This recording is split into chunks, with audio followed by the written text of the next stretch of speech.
Hi ಎಲ್ಲರಿಗೂ welcome back to Pallavi vlogs YouTube channel. ಎಲ್ಲರೂ ಹೇಗಿದ್ದೀರಾ? ಐ ಹೋಪ್ ಎಲ್ಲರೂ ಚೆನ್ನಾಗಿದ್ದೀರಾ ಅಂತ ಅಂದ್ಕೊಳ್ತೀನಿ. ಇವತ್ತು ಭಾನುವಾರ ಬೆಳಗ್ಗೆನೇ ಮಳೆ ಜಿಟಿ ಜಿಟಿ ಅಂತ ಬರ್ತಾ ಇತ್ತು ಅಂತ ಒಂದು ಪುಟ್ಟದಾಗಿ ರಂಗೋಲಿನ ಕೂಡ ಹಾಕ್ಕೊಂಡೆ. ಇನ್ನು ಮಳೆ ಸಾಯಂಕಾಲ ತನಕ ಹಾಗೆ ಜಿಟಿ ಜಿಟಿ ಅಂತ ಬರ್ತಾ ಇತ್ತು.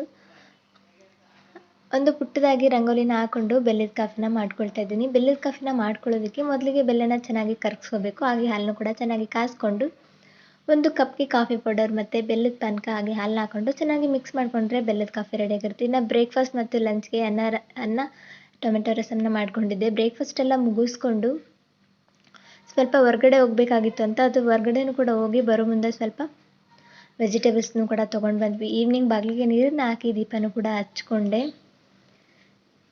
ಇನ್ನು ಮಧ್ಯಾಹ್ನ ಲಂಚ್ಗೂ ಕೂಡ ಅದನ್ನೇ ರೈಸ್ ಮತ್ತು ರಸಮ್ನ ತಿನ್ಕೊಂಡಿದ್ವಿ ಅಂತ. ಇನ್ನು ಈ ನೈಟ್ ಡಿನ್ನರ್ಗೆ ಹೀರೆಕಾಯಿ ಪಲ್ಯ ಮಾಡ್ಕೊಳ್ಳೋಣ ಅಂದ್ಕೊಂಡು ಕ್ವಿಕ್ಕಾಗಿ ಹೀರೆಕಾಯಿ ಪಲ್ಯನ ಮಾಡ್ಕೊಳ್ತೀನಿ. ನಮ್ಮ ಮನೇಲಿ ಯಾವಾಗಲೂ ರೊಟ್ಟಿ ಸ್ಟಾಕ್ ಇದ್ದೇ ಇರುತ್ತೆ ಅಂತ ಕ್ವಿಕ್ಕಾಗಿ ಹೀರೆಕಾಯಿ ಪಲ್ಯ ಮಾಡ್ಕೊಂಡ್ಬಿಡೋಣ ಅಂದ್ಕೊಂಡು ಹೀರೆಕಾಯಿ ಪಲ್ಯನ ಮಾಡ್ಕೊಳ್ತಾ ಇದ್ದೀನಿ. ಹೀರೆಕಾಯಿ ಪಲ್ಯನ ಮಾಡ್ಕೊಳ್ಳೋದಕ್ಕೆ ಮೊದಲಿಗೆ ಹೀರೆಕಾಯಿನ ಚೆನ್ನಾಗಿ ಸಿಪ್ಪೆ ತೆಗೆದು ಇಸ ಇದೆಯೋ ಇಲ್ವೋ ಅಂತ ಚೆನ್ನಾಗಿ ನೋಡಿಕೊಂಡು ಕಟ್ ಮಾಡ್ಕೋಬೇಕು. ಹೀರೆಕಾಯಿನೂ ಕೂಡ ಕಟ್ ಮಾಡಿ ಇಟ್ಕೊಂಡು ಹಾಗೆ ಈರುಳ್ಳಿ ಕೂಡ ಚೆನ್ನಾಗಿ ಕಟ್ ಮಾಡ್ಕೊಳ್ತಾ ಇದ್ದೀನಿ. ಈರುಳ್ಳಿ ಸ್ವಲ್ಪ ಮೀಡಿಯಮ್ ಆಗಿದ್ದರೂ ಕೂಡ ನಡೆಯುತ್ತೆ ಅಂತ. ಹಾಗೆ ಟೊಮೆಟೊ ಕೂಡ ಬೇಕು, ಅದನ್ನು ಕೂಡ ಕಟ್ ಮಾಡಿಕೊಂಡು ಹಾಗೆ ಬೆಳ್ಳುಳ್ಳಿ ಕೂಡ ಬೇಕು ಅಂತ ಅದನ್ನು ಕೂಡ ಸಿಪ್ಪೆ ತೆಗೆದು ಸೈಡಲ್ಲಿ ಎತ್ತಿಟ್ಕೊಂಡೆ. ಇನ್ನು ಒಗ್ಗರಣೆಗೆ ಒಂದು ಕಡಾಯಿಗೆ ಎಣ್ಣೆನ ಹಾಕ್ಕೊಳ್ತಾ ಇದ್ದೀನಿ. ಎಣ್ಣೆ ಕಾದ ನಂತರ ಸಾಸಿವೆ ಜೀರಿಗೆ ಚಿಟಪಟ ಆದಮೇಲೆ ಬೆಳ್ಳುಳ್ಳಿ ಕರಿಬೇವು ಹಾಕ್ಕೊಂಡು ಚೆನ್ನಾಗಿ ಮಿಕ್ಸ್ ಮಾಡಿಕೊಂಡು ಈರುಳ್ಳಿ ಸ್ವಲ್ಪ ಸಾಫ್ಟ್ ಆಗೋ ತನಕ ಚೆನ್ನಾಗಿ ಫ್ರೈ ಮಾಡ್ಕೋಬೇಕು. ಈರುಳ್ಳಿ ಎಲ್ಲ ಫ್ರೈ ಆದಮೇಲೆ ಟೊಮೆಟೊ ಹಾಕ್ಕೊಂಡು ಚೆನ್ನಾಗಿ ಮಿಕ್ಸ್ ಮಾಡಿಕೊಂಡು ಮೊದಲೇ ಕಟ್ ಮಾಡಿ ಇಟ್ಕೊಂಡಿರೋ ಹೀರೆಕಾಯಿನ ಹಾಕ್ಕೊಳ್ತಾ ಇದ್ದೀನಿ. ಹೀರೆಕಾಯಿನ ಚೆನ್ನಾಗಿ ಫ್ರೈ ಮಾಡಿಕೊಂಡು ರುಚಿಗೆ ತಕ್ಕಷ್ಟು ಉಪ್ಪು, ಸ್ವಲ್ಪ ಅರಿಶಿನ ಪುಡಿ ಹಾಕ್ಕೊಂಡು ಇನ್ನೊಂದ್ಸಲ ಚೆನ್ನಾಗಿ ಮಿಕ್ಸ್ ಮಾಡ್ಕೋಬೇಕು. ಇನ್ನೊಂದ್ಸಲ ಚೆನ್ನಾಗಿ ಮಿಕ್ಸ್ ಮಾಡಿಕೊಂಡು ಖಾರದ ಪುಡಿ ಹಾಕ್ಕೊಂಡು ಚೆನ್ನಾಗಿ ಮಿಕ್ಸ್ ಮಾಡ್ಕೊಳ್ತಾನೆ ಫ್ರೈ ಮಾಡ್ಕೋಬೇಕು.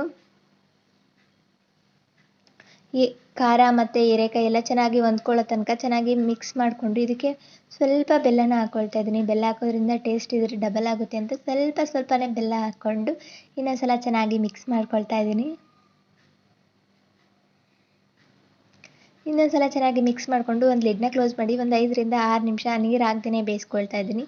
ಒಂದು 5ರಿಂದ 6 ನಿಮಿಷ ಆದಮೇಲೆ ಇನ್ನೊಂದ್ಸಲ ಚೆನ್ನಾಗಿ ಮಿಕ್ಸ್ ಮಾಡಿಕೊಂಡು ಅದಕ್ಕೆ ಸ್ವಲ್ಪನೇ ನೀರು ಹಾಕ್ಕೊಂಡು ಇನ್ನೊಂದ್ಸಲ ಚೆನ್ನಾಗಿ ಮಿಕ್ಸ್ ಮಾಡಿ ಕುಕ್ಕರ್ ಲಿಡ್ನ ಕ್ಲೋಸ್ ಮಾಡಿ ಒಂದು 5ರಿಂದ 6 ನಿಮಿಷ ಬೇಯಿಸ್ಕೊಂಡ್ರೆ ಹೀರೆಕಾಯಿ ಪಲ್ಯ ರೆಡಿಯಾಗಿರುತ್ತೆ. ರೊಟ್ಟಿಗೆ, ಚಪಾತಿಗೆ, ಅನ್ನಕ್ಕೂ ಕೂಡ ಚೆನ್ನಾಗಿರುತ್ತೆ. ಟ್ರೈ ಮಾಡಿ. ನಿಮಗೆ ಲಾಸ್ಟಲ್ಲಿ ಬೇಕಂದರೆ ಸ್ವಲ್ಪ ಶೇಂಗಾ ಪುಡಿ, ಗುರೆಳ್ಳು ಪುಡಿ ಏನು ಬೇಕಾದರೂ ಹಾಕೋಬೋದು.